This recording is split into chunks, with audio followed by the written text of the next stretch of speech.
जैसे ही भारतीय उपमहाद्वीप में दो नए देशों की पैदाइश हो रही थी, एक मुसलमान बहुसंख्यक मगर हिंदू शासित राज्य के सरदार अपने राज्य कश्मीर को स्वतंत्र बनाने की साजिश में थे। करने दो इंतजार उन्हें। जब गवर्नर जनरल लॉर्ड माउंटबेटन ने जून 1947 में अपनी श्रीनगर यात्रा के दौरान उनसे मिलना चाहा। हरी साहब को बताइए, गवर्नर माउंटबेटन आए हैं, जरूरी काम है। महाराजा हरि सिंह डोगरा शासक के आखिरी महाराज ने उन्हें नजरअंदाज किया। सरदार बीमार है साहब, उनके पेट में दर्द है। पाकिस्तान के साथ स्टैंड स्टिल यानी यथास्थिति समझौता हस्ताक्षर किया गया, मगर भारत को ठहराए रखा, बावजूद इसके कि सरदार वल्लभ भाई पटेल और उनके बीच कई पत्र लिखे गए। फिर विभाजन के महत्वपूर्ण समय के दौरान भारत समर्थक नेता शेख अब्दुल्ला उमर अब्दुल्ला के दादा को मई 1946 से सितंबर 1947 के बीच जेल में बंद कर दिया गया, ताकि वो उनके लिए खतरा या रुकावट न बन सके। और 14 अगस्त 1947 को पाकिस्तान की आजादी के बाद भी बिचौलियों के माध्यम से मोहम्मद अली जिन्ना के कई प्रतिनिधियों की अवहेलना की। सलाम राजा साहब, जिन्ना ने आपके लिए एक संदेश भेजा है। लेकिन इन घटनाओं ने राजा की तकदीर लिखी। ठुकराए गए पाकिस्तान ने भूमि बंद राज्य को अनाज, कपड़े और पेट्रोल भेजना बंद कर दिया।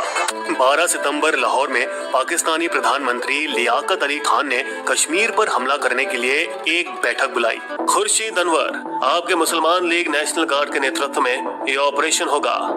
नॉर्थ वेस्ट फ्रंटियर के मुख्यमंत्री अब्दुल कयूम खान ने पश्तूनों से युद्ध का आग्रह किया। कश्मीर की जमीन तुम्हारी पुश्तों की थी, जिसमें अंग्रेजों ने अरसों से रोक लगा रखा था, लेकिन अब वे चले गए। पाकिस्तानी सेना ने पश्तूनों को उत्तेजित करने का एक और अनोखा तरीका सोचा, जिससे उन्हें युद्ध में पैसा डालने की भी जरूरत नहीं पड़ी। जो भी लूट सकते हो लूटो, सब तुम्हारा है। मगर खुर्शीद अनवर लड़ाई अगुवाई करने की बजाय अपनी सुहाग रात मनाने के लिए हनीमून पर चल दिए, जिससे सितंबर का आक्रमण एक महीने के लिए विलंबित हो गया। 22 अक्टूबर 1947 की सुबह पश्तून और पाकिस्तानी सेना से जुड़े हुए सैनिक वरिष्ठ अधिकारी अकबर खान के नेतृत्व में कश्मीर पर हमला किया।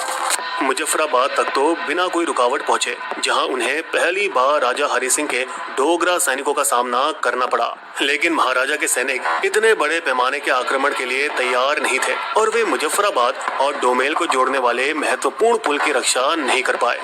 इस आक्रमण की खबर जब श्रीनगर तक पहुंची तो सुरक्षित सोते हुए महाराजा को नींद से जागना पड़ा। साहिब उठिए, साहिब, बहुत बड़ी गड़बड़ हो गई है मालिक।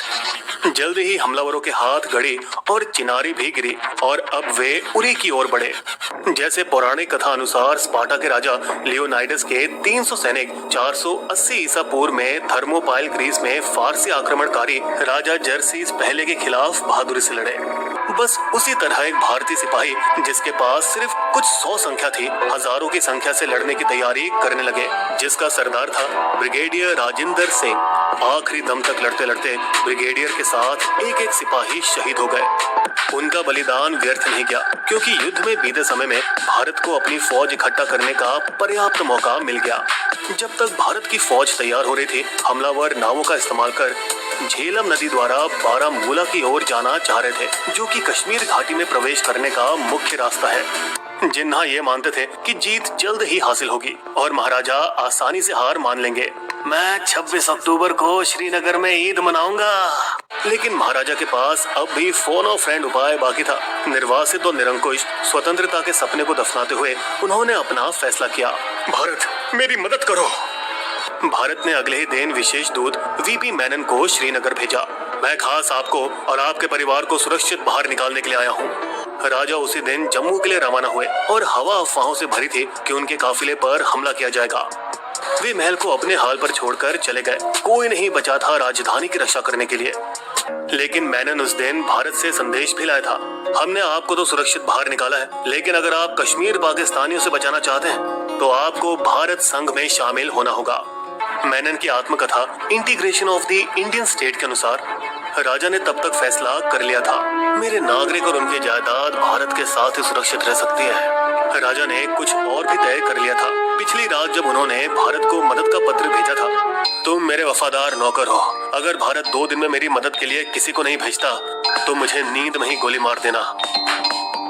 मैं जिंदा उनके हाथों नहीं आना चाहता। महाराजा के भारत में शामिल होने की सहमति से पहले भारत की रक्षा समिति इस बात पर एकमत थी, पाकिस्तान के हमले को तुरंत नाकाम किया जाना चाहिए।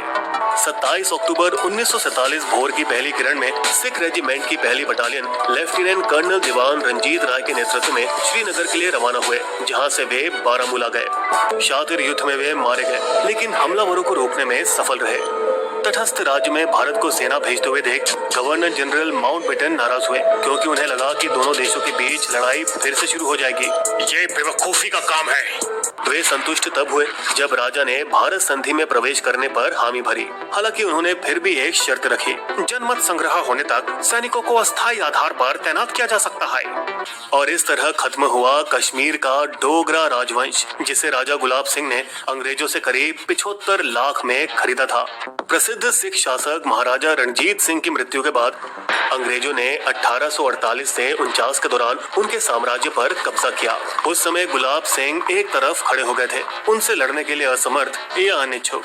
लेकिन अंग्रेजों के सामने अभी भी एक समस्या खड़ी थी। दूर अफगानिस्तान से लेकर दिल्ली सल्तनत तक मुसलमानी गलियारा फैला हुआ था। इस गलियारे में बाधा खड़ी करने के लिए उन्होंने एक वफादार हिंदू शासक को इस्लामी आबादी पर थोपा और इस तरह गुलाब सिंह को उनकी निष्क्रियता के लिए इनाम दिया। इस बीच मेनन इंस्ट्रूमेंट ऑफ एक्सेशन के साथ अगले दिन दिल्ली लौट आए, जिसे कैबिनेट रक्षा समिति ने स्वीकार कर लिया और घोषित किया, कश्मीर अब भारत में आ मिला है। कानून व्यवस्था स्थिति सही होने पर जनमत संग्रह आयोजित किया जाएगा। पूर्व कश्मीर प्रधानमंत्री एन गोपाल स्वामी अयंगर को कश्मीर मामलों की देखभाल के लिए नियुक्त किया गया, जो आगे जाकर धारा 370 के मुख्य वास्तुकार बने। कश्मीर परिग्रहण को सुरक्षित रखने के लिए नेहरू ने महाराजा के राजनीतिक प्रतिद्वंदी शेख अब्दुल्ला को राज्य का आपातकालीन प्रशासक नियुक्त किया। भारत समर्थक प्रशासक की नियुक्ति से जिन्ना को बड़ा गुस्सा आया और उन्होंने अपने कार्यवाहक सेना प्रमुख जनरल सर डगलस ग्रेसी को आदेश दिया, मैं चाहता हूं कि पूरी पाकिस्तानी सेना श्रीनगर जाकर उस पर कब्जा करे। ब्रिटेन से सौंपने की अवधि के दौरान दोनों सेनाओं के सर्वोच्च commander field marshal ocean lake थे, जो अपने आदेश को वापस लेने के लिए जिन्ना को मनाने दिल्ली से लाहौर पहुंचे। हमें खेद है मिस्टर जिन्ना, मगर हम ऐसा नहीं होने दे सकते।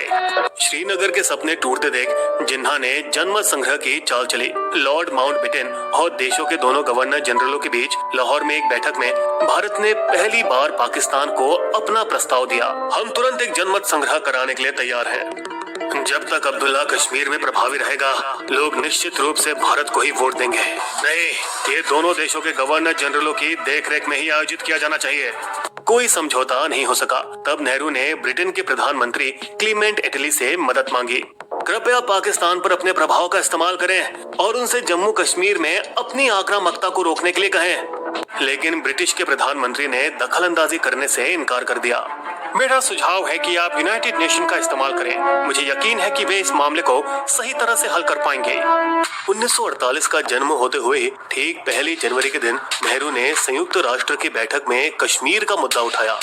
13 अगस्त 1948 यूएन ने 3 कदम जो एक के पीछे एक सिलसिले में होने चाहिए थे, उसका उपाय पारित किया। सबसे पहला, पाकिस्तान को अपनी सारी फौज और नागरिक को नए कब्जे किए गए क्षेत्र से वापस हटाना होगा, जिसके बाद भारत को अपने सैनिक जम्मू कश्मीर से हटाने होंगे, मगर वहां के कानून को बरकरार रखने के लिए कुछ सैनिक छोड़ सकते हैं। इन दोनों कदमों के बाद ही जनमत संग्रह होना था। जब तक 27 जुलाई 1949 कराची समझौते पर हस्ताक्षर किया गया, जो युद्ध विराम रेखा और युद्ध के औपचारिक अंत का ऐलान था, तब तक भारत ने पाकिस्तानी सैनिकों को कब्जा किए गए कई क्षेत्रों से बाहर निकाल दिया था।